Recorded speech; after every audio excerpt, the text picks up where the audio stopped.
In this video today, I am going to tell you the 3 ways that Section 8 busts tenants for having extra people living with them. The 3 ways that it actually happens. The 1 way that you think it is, that it actually isn't. But I'm going to start with what inspired this video, which was a Facebook post I found to be quite teachable and kind of entertaining. So let me first tell you who I am. I'm Monique Burns. My husband and I buy houses in Detroit. We renovate them and we sell them to investors from all over the country and all over the world. If you are looking to buy a rental, please contact me through Calendly and set up a time to talk. We did just have investors come from Nevada over the weekend. That was fun. They surprised me and did something I've never known an investor to do on an investor weekend tour. They spent the day in Canada before they came to see us, and there's apparently wineries near us right across the bridge in Canada. I did not know that. So anyway, if that's something you're interested in, they were interested. We showed them a couple houses we're working on and they want to start investing, and it's just good to know people here. So let's just get into it. I'm going to start with this Facebook post. Now this was my buddy Jay Peltier. He put together a really clever Facebook group. If you're in another city and you're a landlord, this was a great idea that Jay did. And he connects landlords with Section 8 tenants. And sometimes on this group, the Section 8 tenants will post questions. And that's what this is. Anonymous participant. This is her question. I have a question.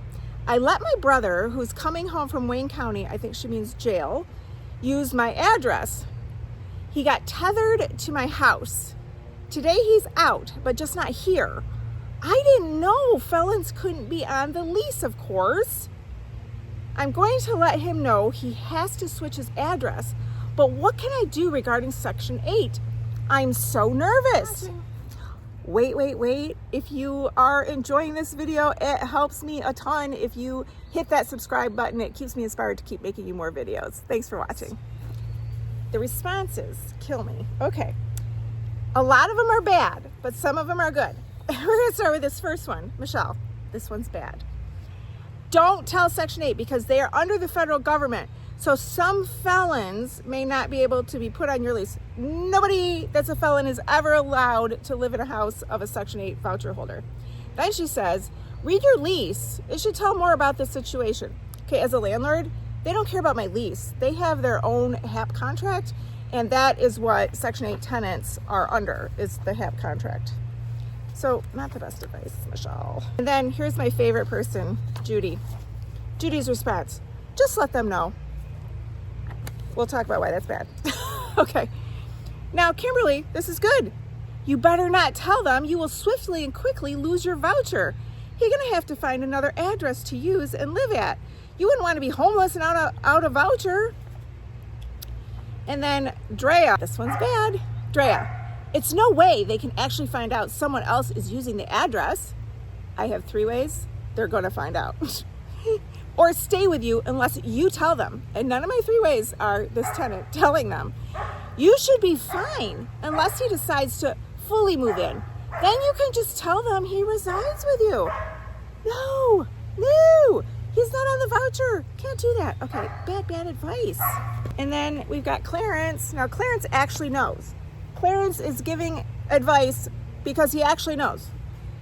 My sister lost her voucher because she did the same thing with my nephew.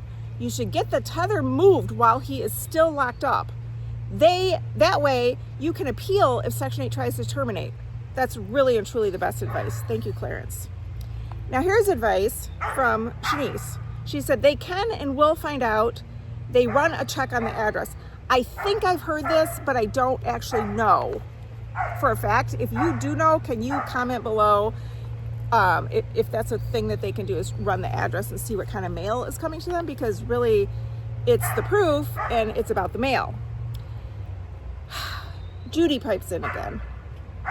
Judy says, you can add people to your voucher. That's not a problem. Just let them know within, 5 to 10 days, you'll be okay. Judy, it's not a simple thing adding people to your voucher. When you add people to your voucher, all the income changes and maybe you don't even qualify for a voucher anymore. It's not a simple thing, just adding people to your voucher. I don't work for Section 8. I don't know if she means like an extra person that's not working or something.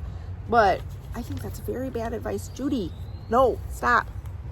Now, Khalid, this is the best comment. It's a little bit long. It's the best comment though. They tell you at orientation, you can't even let somebody that's not on the lease use your address, let alone a felon.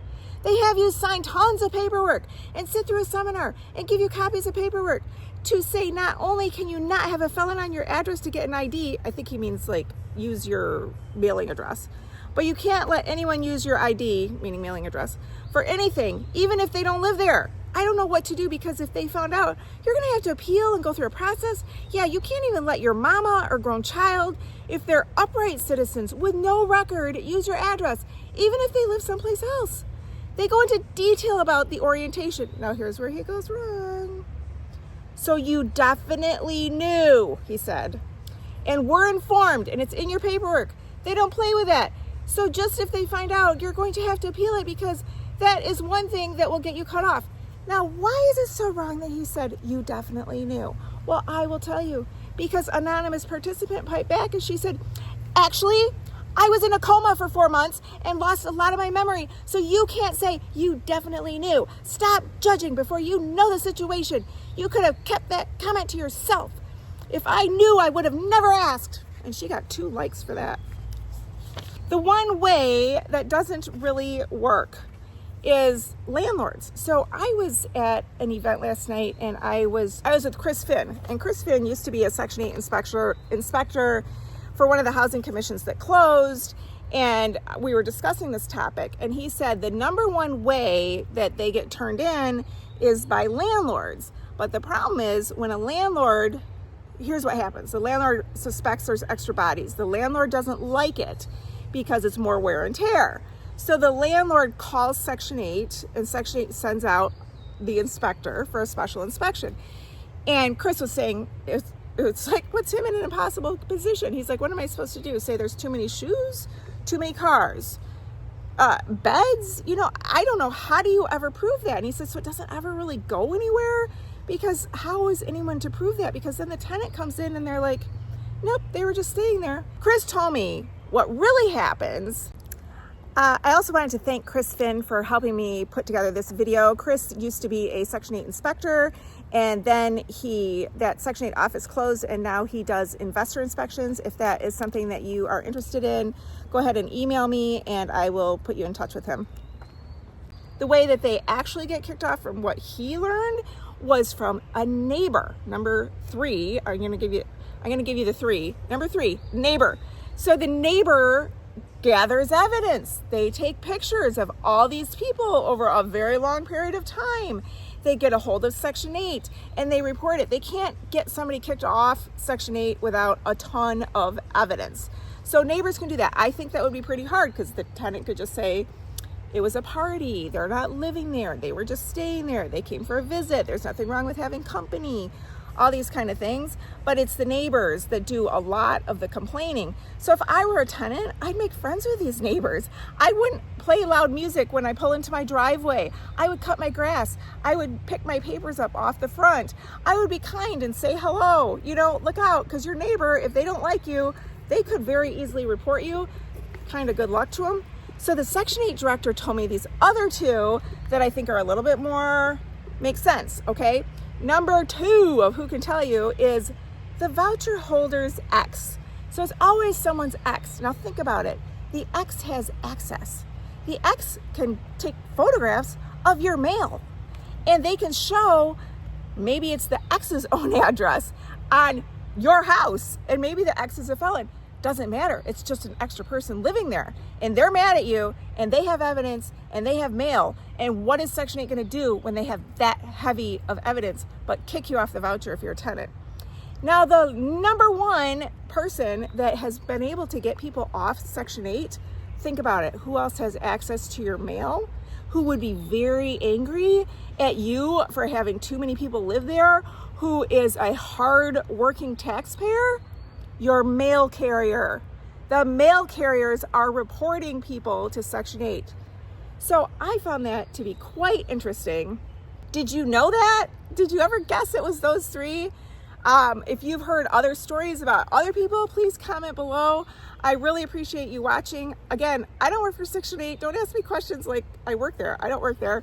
This is just what I have learned over the many years of doing this. Thank you so much for watching.